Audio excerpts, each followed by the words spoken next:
Okay, today's lecture video is over lesson 15 and also lesson 17 and 18 as well. And let me just give you a little background information before we talk about absolute or global extreme values.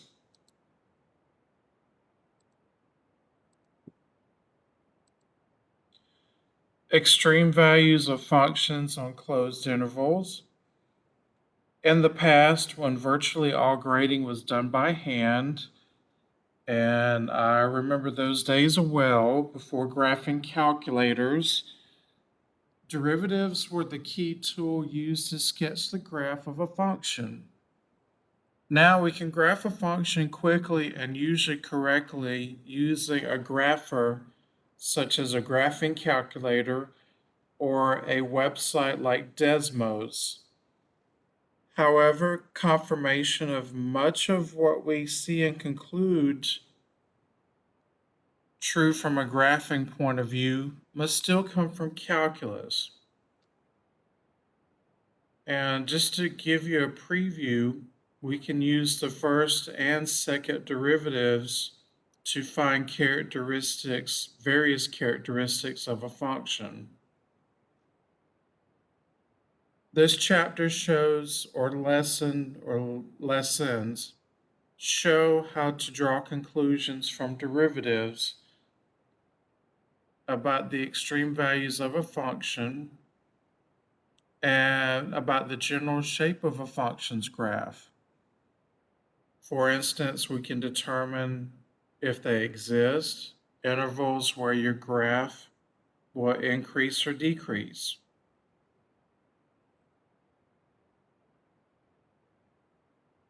So let's first introduce to you what's called extreme values of functions. And there are actually two types of extreme values. One is called absolute or global extreme values, and they are useful to determine where a maximum or minimum value is located, if it exists. And in real terms, we could be answering such questions as what is the most effective size for a dose of medicine, or using synonyms to denote minimum values. What is the least expensive way to pipe oil from an offshore well to a refinery down the coast? Here's the definition of absolute extreme values. Let f be a function with domain D as in dog, then f of c is the absolute maximum value on the domain if and only if your function is actually less than this f of c. And you have an absolute or global minimum value on the domain if and only if your function is actually greater than or equal to your arbitrary f of c.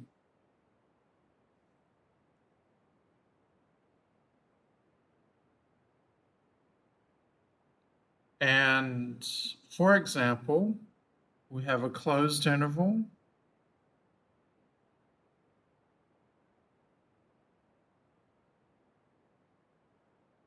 a to b,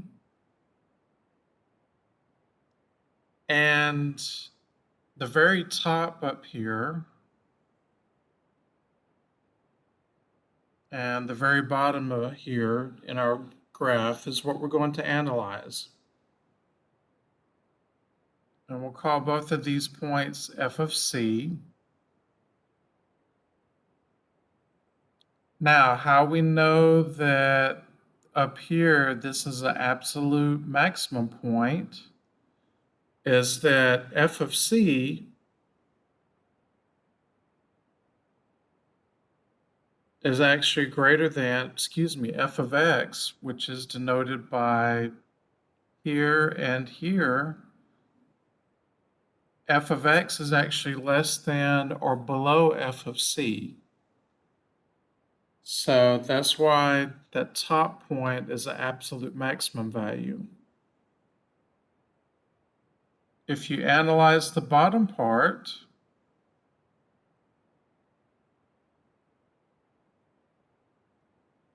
well, how we know this is an absolute minimum point or global minimum point is that f of x, denoted here in green, is actually greater than or above your point f of c.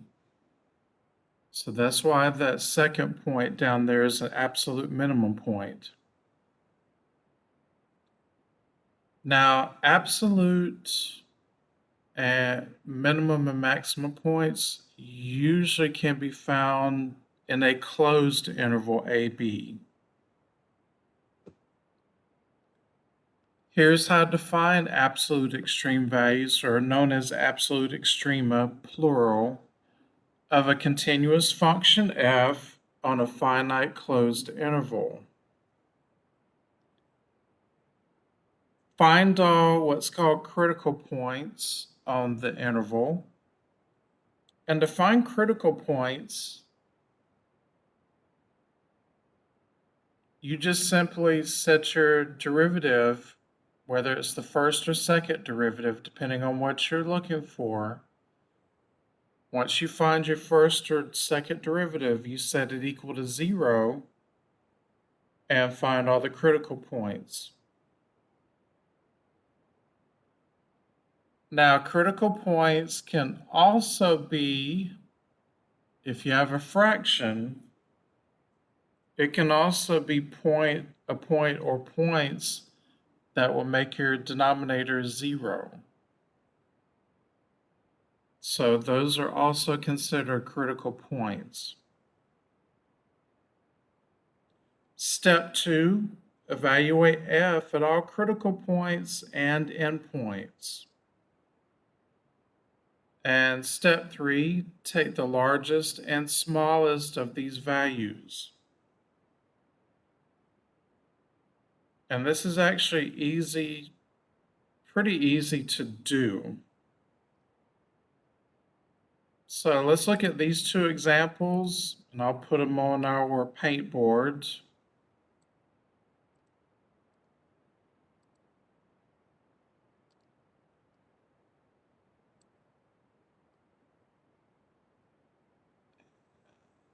Share it with you guys. There we go. Example 2, find the absolute maximum and minimum values of f of x equal to x squared on the closed interval going from -2 to 1. All right, first step is take your first derivative. So f prime of x is equal to 2x. The next step, find your critical point or points if there may be more than one by setting your derivative equal to 0 and solving for x. So our only critical point is x equal to 0.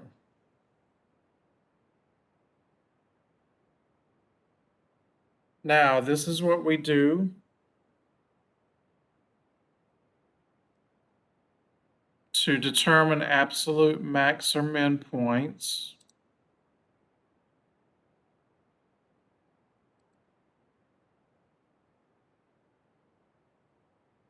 Using your original function, plug in your endpoints,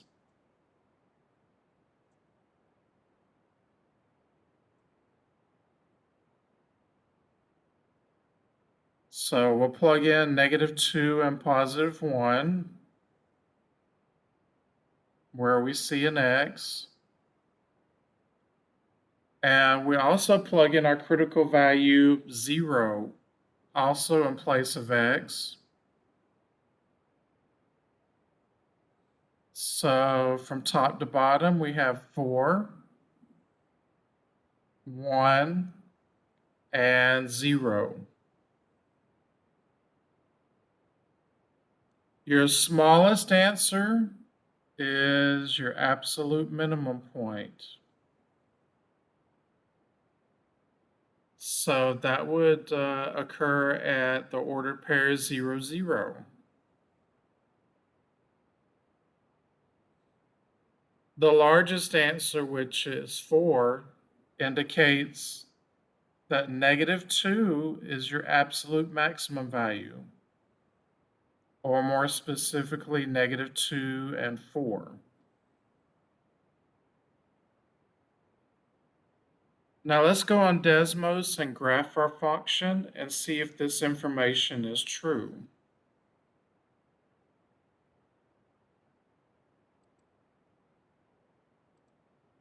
So I have Desmos ready.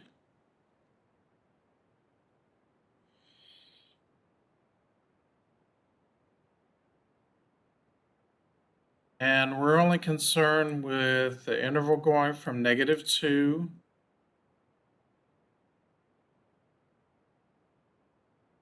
to +1, which is right here. So we determined our absolute minimum point occurred at 0, 0, which is correct. And we found out our absolute or global maximum point happens at -2, comma 4. And that is also correct because -2, 4 is higher than or uh, further up the curve than the ordered pair 1, 1. So our information is correct. All right, let's look at example 4. And we have the same directions.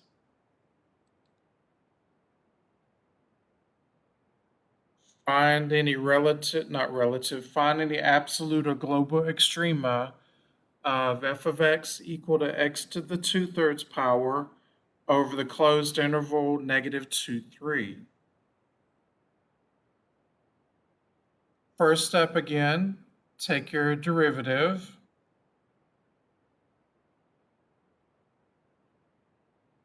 And using the power rule for derivatives, we'll move the 2/3 to the front and subtract 1 from the original exponent. So when we subtract 1 from 2/3, that will give us -1/3. Now let's rewrite this with a positive exponent. We have 2 over 3 x to the positive 1/3 power. Unlike the last problem, we don't have to set our first derivative equal to 0 to find the critical point, because since we have a fraction, critical points are also points or values that will make your denominator 0. So that happens when x is equal to 0. So 0 is your only critical point. Now we're going to take our critical point as well as our endpoints and plug them into our original function. So let's see, starting with our endpoints.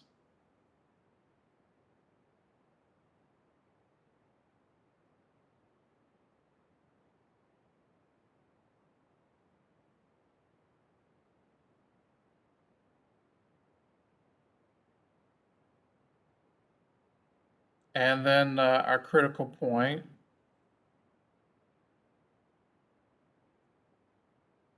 When we plug in our critical point, we get 0. Now I'm going to use my calculator to help me get the other two answers. So hang on just a minute.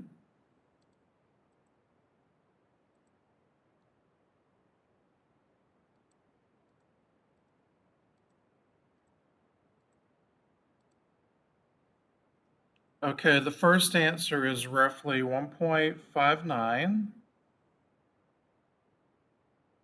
And let me get the 3 to the 2/3 answer.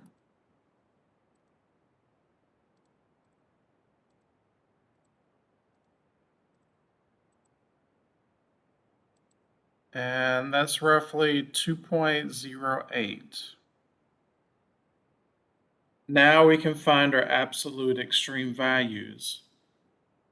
Uh, Out of our three answers, the smallest answer indicates our absolute minimum at 0. And among the other two answers, by a slim margin, 2.08 is our biggest answer. So that indicates an absolute maximum happens at x equal to 3. So this is all you have to do when you're asked to find any absolute maximum or minimum values.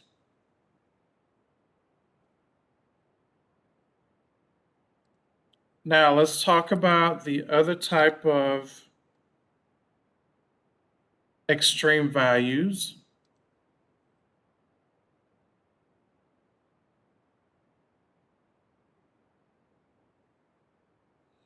And these are called local or relative extreme values.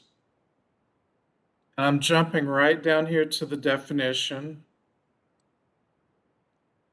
Let C as in cat be an interior point of the domain of the function f. Then f of C is a local maximum value at C if and only if the given function is less than or equal to f of C. And this is the difference between absolute versus local or relative extrema. Absolute or global, you have closed interval. With a local or relative, you have open interval. Now you have a local or relative minimum value at C if and only if your given function, is greater than or above your f of C. So using the graph from before,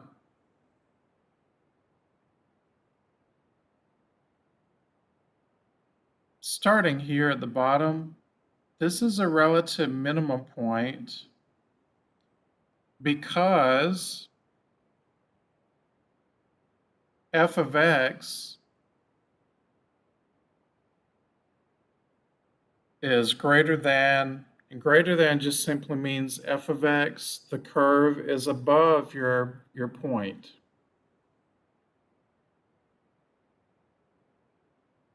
Now, this top point here, reason why it's called a relative or local maximum point is because f of x, indicated by yellow now, is actually less than, and less than translates to your graph is below this particular point, f of C.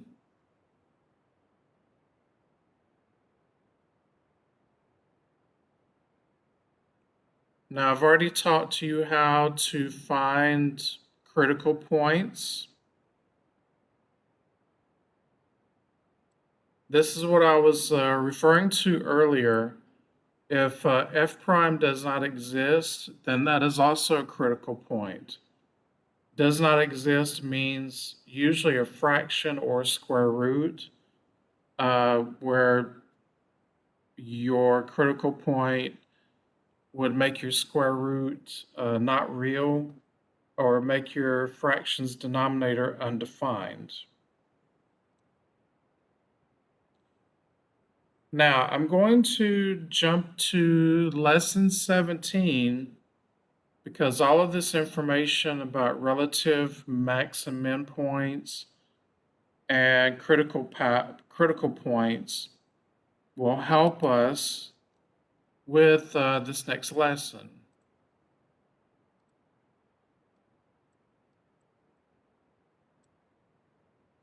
Lesson 17 is entitled Monotonic Functions and the First Derivative Test. Now I will go back in a separate video and discuss the mean value theorem. But let's jump down to this corollary.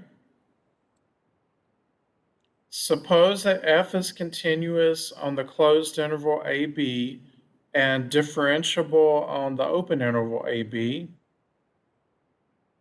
If f prime of x, or your first derivative, is positive or greater than 0, then that means your function is increasing at that particular interval.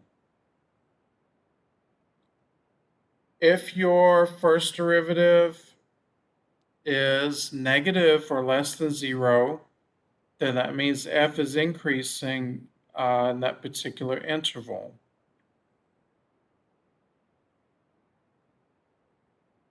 On a number chart that we'll be using quite a bit, usually your critical point is right here, or you may have more than one critical point. So your number line might be split into various intervals. If your sign chart goes from plus to minus, then that indicates a relative maximum point. If the sign chart goes from negative to positive, then that indicates a relative minimum point. Now, the signs also indicate some other things. Negative sign indicates where your function is decreasing. And a plus sign means the area or area intervals where your function is increasing.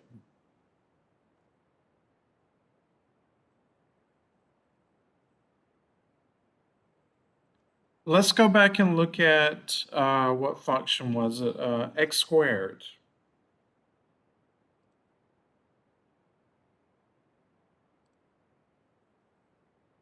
We have f of x equal to x squared. And we want to use the first derivative to find some critical information.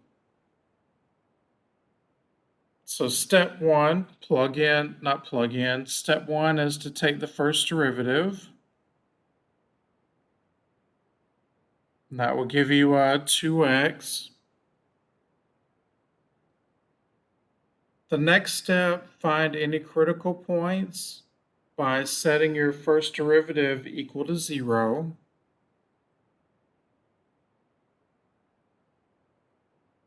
So when we solve for x here, our only critical point is x equal to 0.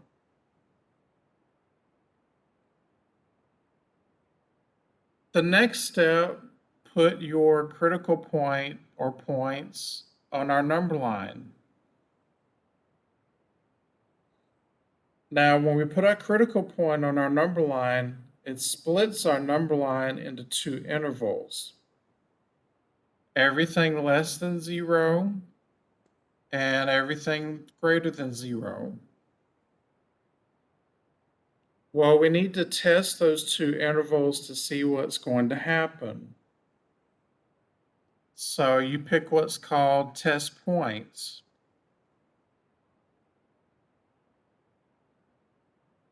And for this problem, it could be any number less than 0, let's say -1. And then you can pick any number greater than 0. Let's use +1. And what we're going to do is plug these test points into our derivative.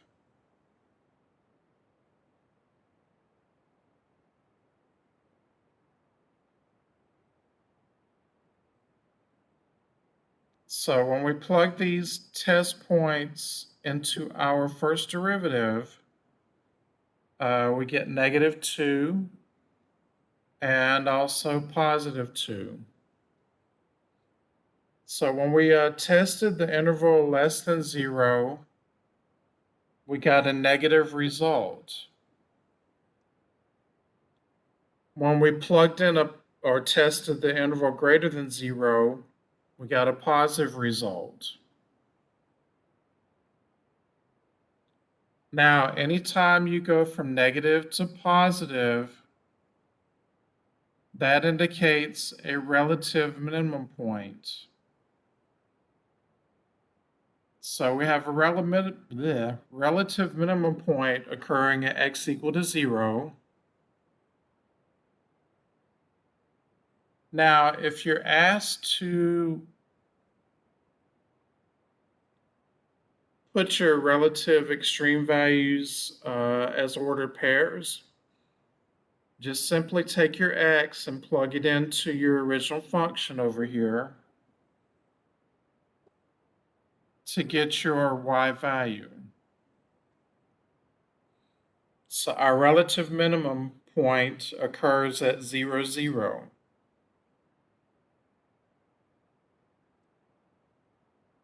Now we need to use our number chart to find where our function is increasing and decreasing.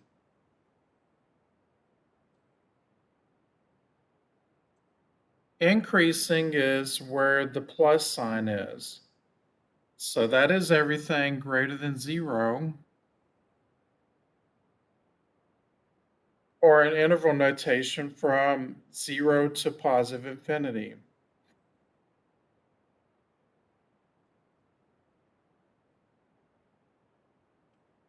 How to find where your function is decreasing is look for the negative sign on your number chart. So the negative sign is everything less than 0, and that is an interval notation from negative infinity to 0.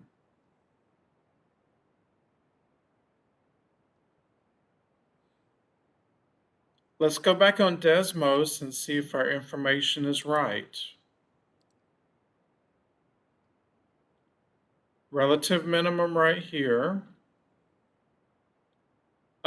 Decreasing from negative infinity up to 0, and then picking back up.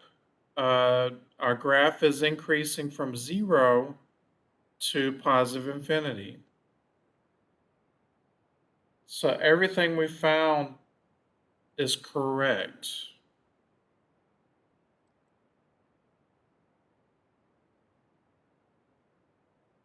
Let's look at another example. Let's try number 22 here.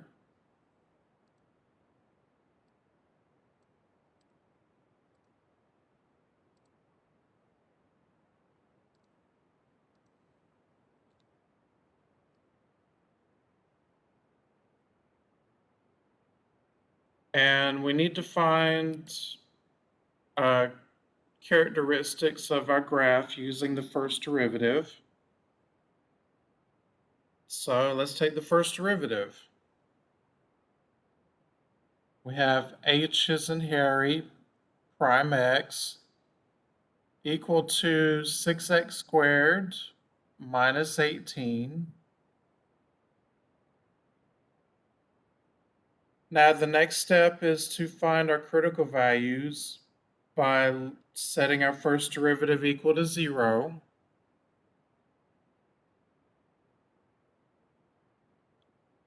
and solving for x.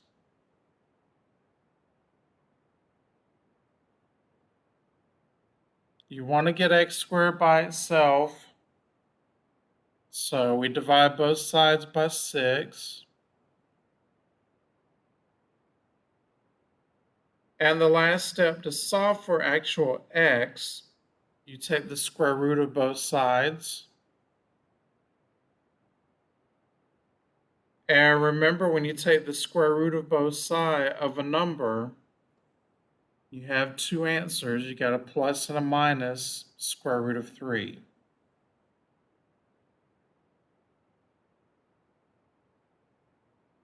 So for this problem, we actually have two critical points. The next step, once you find your critical points, put them on a number line. So we have negative square root of 3, which is roughly 1.73 as a decimal. And then a positive square root of 3, which is about 1.73 as a decimal.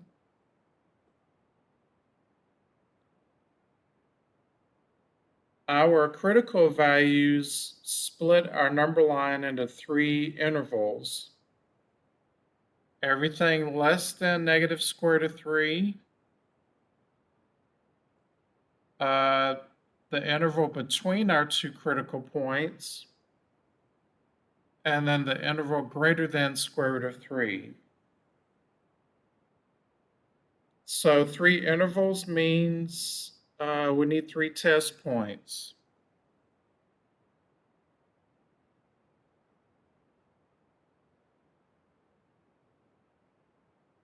Something less than negative square root of 3, let's use negative 2. Something between our critical points, 0 is an easy choice. And then finally, a test point greater than square root of 3, let's use positive 2. And we're plugging these test points into our first derivative.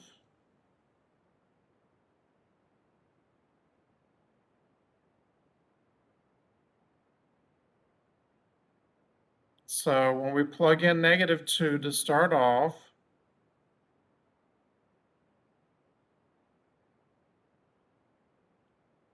negative 2 squared is a positive 4, times 6 is 24, and then 24 minus 18 is a positive 6. So that means back at our number line, everything less than negative square root of 3 is a positive sign.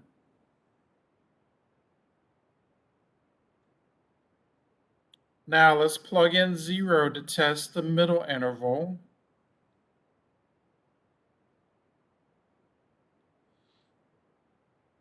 And that gives us negative 18. So between our test points, that interval has a negative sign result. And the last test point to plug in is positive 2.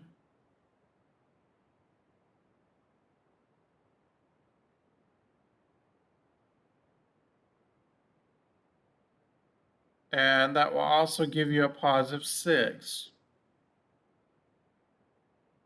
So the interval greater than square root of 3 has a positive sign result. Now let's analyze our number chart. Going from positive to negative means a relative maximum point. So we have a relative maximum point at negative square root of 3. And going from negative to positive indicates a relative minimum point at positive square root of 3.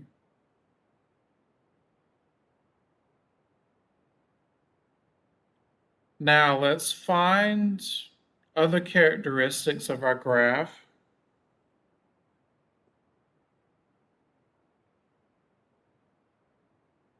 Remember, anytime you see a plus sign on your sign chart, that indicates places your graph is increasing. So there are two places from negative infinity to negative square root of 3, and also from square root of 3 to positive infinity.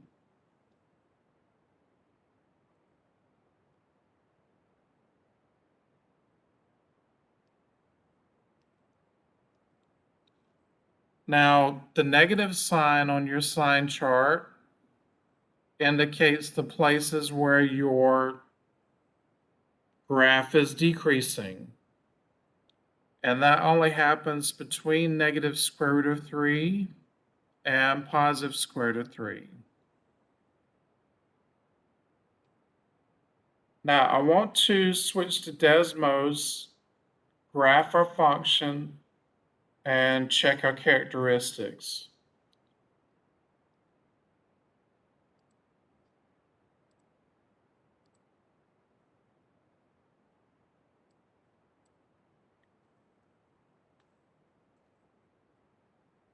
Okay, hang on just a minute.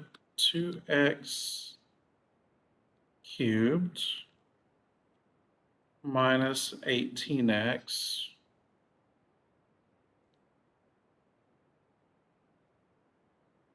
and let's zoom out.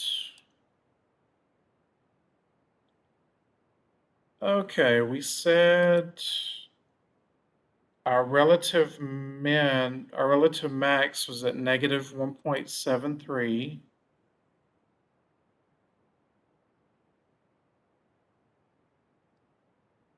And according to this, that's correct. And this is a simple way to find your ordered pairs for each relative extrema.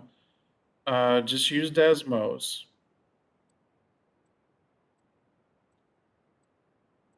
We got a relative minimum point at 1.73 or square root of 3. So the relative minimum is correct.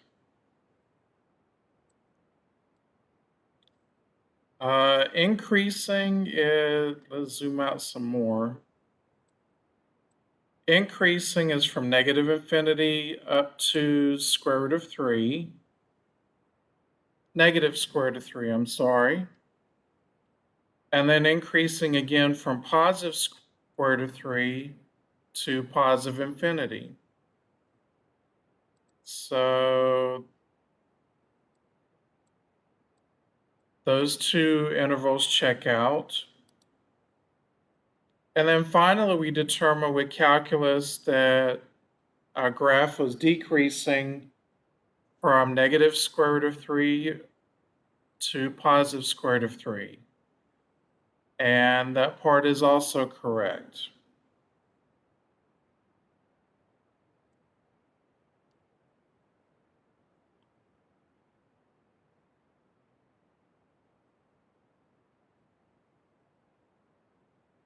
Let's look at one more example.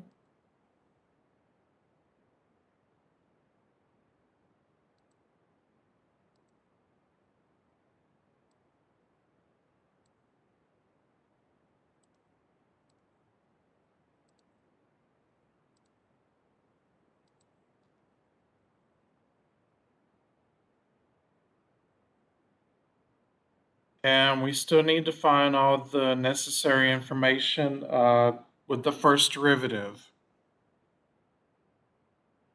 So when we take our first derivative, we have g prime of t equal to negative 6t plus 9. Now the next step is find your critical point or points by setting your first derivative equal to 0 and solving for the indicated letter. So when we solve for t, we end up with 9 over 6, which reduces to 3 halves.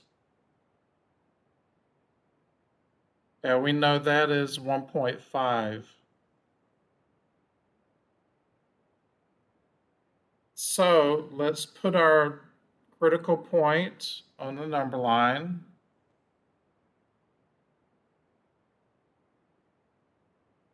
And I'll put 1.5 in parentheses. Our critical point separated our number line into two intervals. Over here on the left, less than 3 halves. And then on the right, greater than 3 halves. So we need two test points.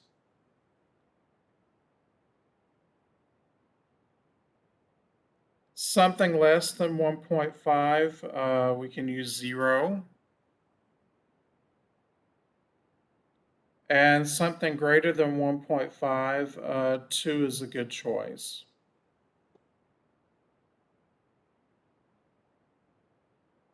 Let's plug these into our derivative.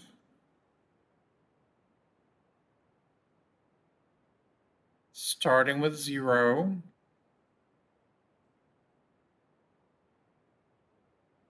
Now, when we plug in 0 into our first derivative, we get a positive 9.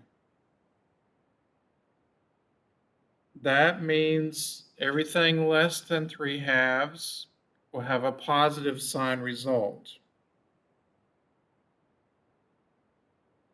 Let's plug in 2 next into our first derivative.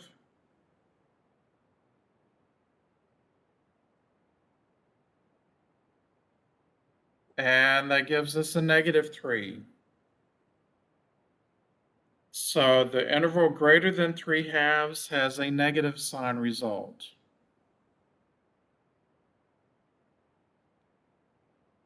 Now, on your sign chart, because we're going from positive to negative, that means there's a relative max here at 3 halves.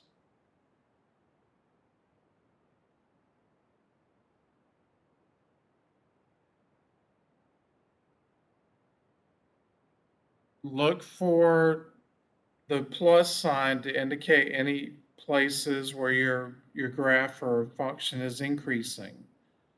And that happens according to our sign chart from negative infinity to 3 halves or 1.5.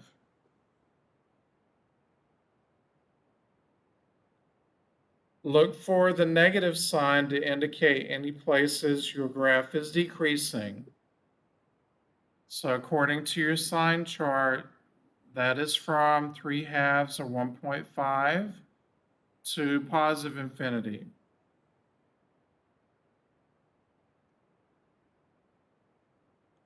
Let's check our information using Desmos.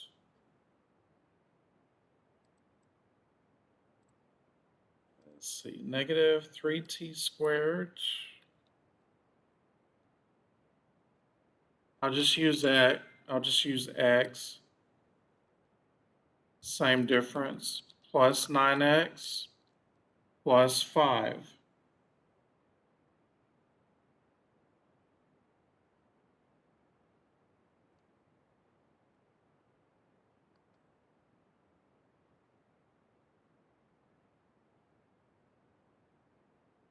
All right, let's check our information. And we kind of already knew that our parabola would be upside down because our leading coefficient um, is negative, and that means anytime a is negative, that means your parabola is inverted. We have a relative max from at 1.5.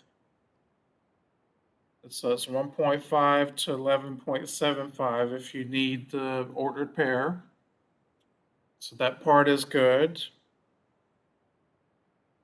And we found out that our graph is increasing from negative infinity all the way up to 3/2.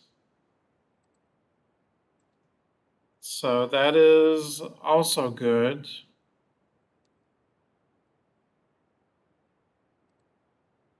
And then finally, from 3/2 to positive infinity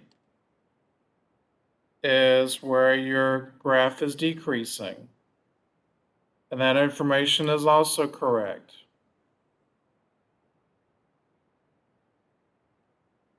This concludes lesson 15 on absolute or global extreme values, and also lesson 17 on using the first derivative to find certain characteristics of your graph's function, of your function's graph, excuse me. Look for this video either later on today or first thing tomorrow in Blackboard announcements.